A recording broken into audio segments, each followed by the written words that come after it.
Rainville High School today, where the Bobcats are practicing right behind us, getting ready for the Valley Morning Stars game of the week for Week 4. They're hosting the Rainville Bearcats, who come in at 3-1. The Bobcats are 4-0, so it's going to make for a pretty good non-district 3A clash. Armando, tell me about the Bobcats. You know, they come in 4-0. They're ranked highly in the polls.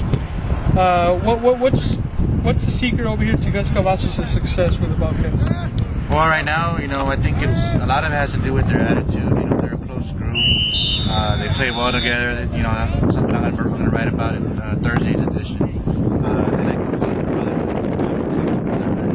They're a very close-knit group, and you know, and they've got some athletes that can play football too. So, you know, I think under Cavazos' regime here, they can work closer and play good football. And you know, you mentioned that brotherhood. I mean, I'm sure you know other teams also take pride in the chemistry, but it just seems like year in and year out, it doesn't matter who's at quarterback, who's at running back. It's that something's already kind of instilled in the young kids growing up here. Like they want to be part of that Rio Hondo program. Does that have a lot to do with success for him? You know, it definitely does. You know, success breeds success, like they like to say, and they got a lot of kids coming out for football now.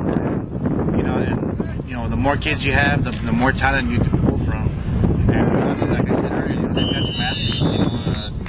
You know, they don't have just your run-of-the-mill guys. They have some of the Valley's best football players. Yeah. You know, on both sides of the ball. Yeah. So that's Valley A through 5A. Exactly. Not just 3A. You know, they've got talent here, no question about it. But you know, I mean, when you come here and you talk to these guys, they just got something special going on. Yeah. You know, they're a humble group. A lot of people like to think they're cocky.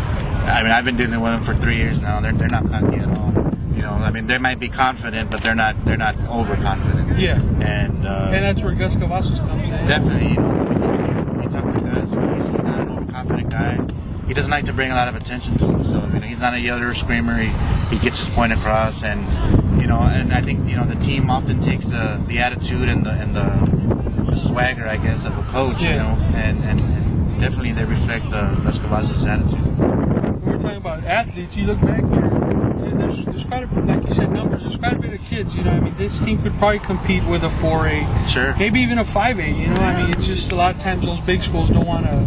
You know, they got nothing to lose, nothing to gain, but a lot to lose by playing a team like Rio Hondo. Exactly. And I'm sure Rio Hondo right now could play a 5A and give them a run for their money. Yeah, I mean, a lot of people like to talk about, you know, Rio Hondo's perceived weak schedule and stuff, you know, and then meaning, you know, their pre-district schedule.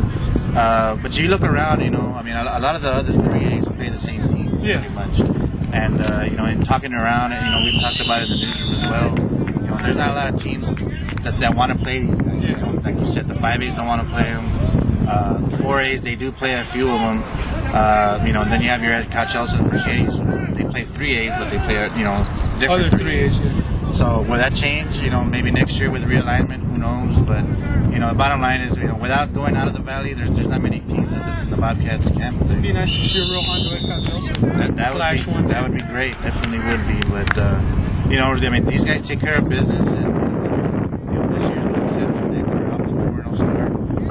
And they're both teams, Rainville and Rio Hondo, are right where they were last year, pretty much. Rainville came in 3-1 last year, fresh off of knocking off PI, and you know, now they're 3-1. They lost to PI, which is their only loss this year. And then you have the Bobcats at 4-0. So I mean, these are all former district foes that used to play each other. They're very familiar with each other, and you know, should be a great game Friday night. Yeah, and as far as Raymondville goes, I mean, you talk about humble coaches. They've got, you know, one of the most, and Alex Leal, you know, just a great person all around. And he's like you say, he's got his team right where he wants them at 3-1. You know, he probably wishes they could have been at 4-0, but you know, that's football sometimes. You know, you're not going to win them all the time.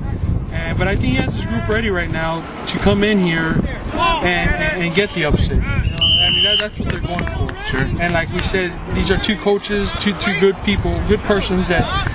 They don't bring too much attention to themselves, but they let all the talking happen on the field with their wins. They have a proven record. They're proven winners, and it's like last year. It's gonna be one of those fun games where you know you got a legend in Alex Lau on one side, and you got one in the making, maybe in Gus Cavazos. You know, if he sticks around here, wherever he goes, you know, you'd like to think that he'll be up there, gunning for that 200 plateau someday. But you know, if Raymondville comes in here, and if they are to have success against the Bobcats, they're going to have to really rely on that run game that they've had. You know, they got two quarterbacks going, and they got the other ball carriers. You know, Salazar and Leroy Salazar and Dustin Alejo, who've all done a great job. And the best way to beat a team like Rio Hondo is going to be to control the game on the ground and just keep Rio Hondo's offense off the ground. Yeah. I mean, I saw the Raymondville offense in action last week against Progreso, and you know, the Leroy's got a nickname, the Fridge, and you can see why. He's a big, bulky kid, but he can run. Yeah. And he ran tough, and then you had Dusty Alejo, who's a speed guy, and you know, they complement each other very well. Then you have Orly Mesa, the quarterback, who can also tuck it and run. So you know, they've got some weapons over there, and you know, if things are clicking for them, I mean, this could be an interesting ball game. What's going to be the difference, you think? What's going to be the key for either ball club to come out of here? I think if Rio Hondo gets ahead early and makes Raymondville try to throw the ball and play catch up, you know, and then which allows Rio Hondo's defense to tee off on Raymondville's quarterbacks, I think it'll be a tough night for Raymondville. But if they're able to control the ball, you know, have some positive drives, get some points early, and stay in the ball game early, and keep the morale up, I think this could be a close one. Yeah. On the other side of the coin, you know, Raymondville's going to have to score early too. I mean, they're going to have to maybe score on their first drive and just build some confidence from the beginning. You know, they got to set the pace. Whether they get the ball on offense first or the ball on defense, they're going to have to set the pace. They're going to have to score, or they're going to have to come up with a big stop early on, and just so the kids can know that, you know, they can hang with these guys. Yeah. And either way, it should be good. Make for a good game. Let's go to the picks. I'll have Rio Hondo winning this one. You know, they beat Raymondville twice last year. So they know how to beat Raymondville, and I think they've just got a little too much firepower on both sides of the ball right now. On the same side, it's hard to beat a team 3 times in that time frame, Exactly.